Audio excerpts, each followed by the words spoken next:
as a batsman, it's impossible to stay absolutely rock still. It's impossible.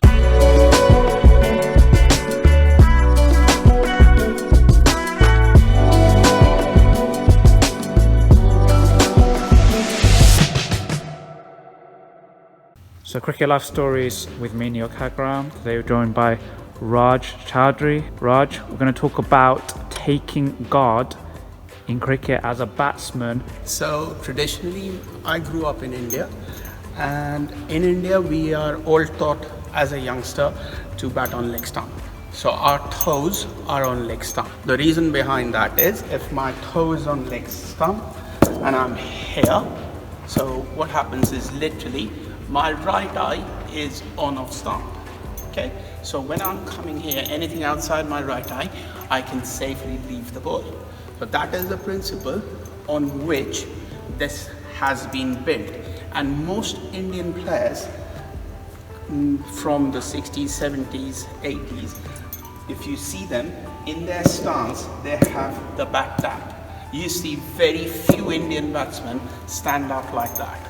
Okay, so that doesn't happen because there's a massive difference in your head position when you're tapping a bat here or you are here. When I started coming to England, I figured out that the ball moves a lot more off the wicket in England. So if you bat on leg stump, you actually have to cover a lot of distance, which in India you don't have to, because in India off the wicket there is not much of movement. So if you bat on leg stump, you actually open up the offside a lot easy. But in England you have to adjust it and negate that movement a bit. So it becomes easier if you bat on leg and middle or middle, because you have got less to cover. However, this is a new fad now which has been coming into the game over the last couple of years, where players start on off stump. Now, you got to understand one thing. As a batsman, it's impossible to stay absolutely rock still. It's impossible because when you're playing 85-90 mile bowling, very few can stay absolutely rock still because you need to move a bit. Okay. Now, if I bat on off stump, what's going to happen is my bat is always going to come down from there to the mid on. Now, the thought process between on batting on off stump is, okay, I'll leave anything and I'm going to cut out the nick off, because that is one of the leading mode of dismissals in England. Now, what happens with that is, that's a myth, because that doesn't happen.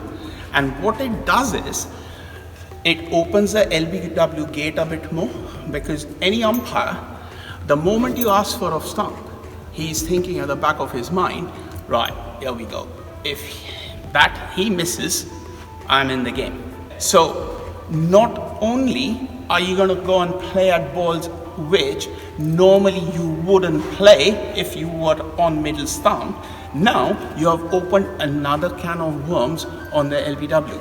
If you were batting on leg stump or leg and middle, and you come in here and it hits there and your off stump is visible to the umpire, the chances are he's not going to give it. But if you bat on off stump and he goes and he get hit and he can't see any of your stumps, the chances are he's going to give it. And I really don't recommend batting on off stump. The only time I would recommend batting on off stump is times we have to negate an off spinner who's turning really big on a turning wicket, and that at times we really want to go with the spin. That time, or getting this leg outside the off stump, that is a different scenario. But generally to seamers, I would recommend bat on leg and middle or middle.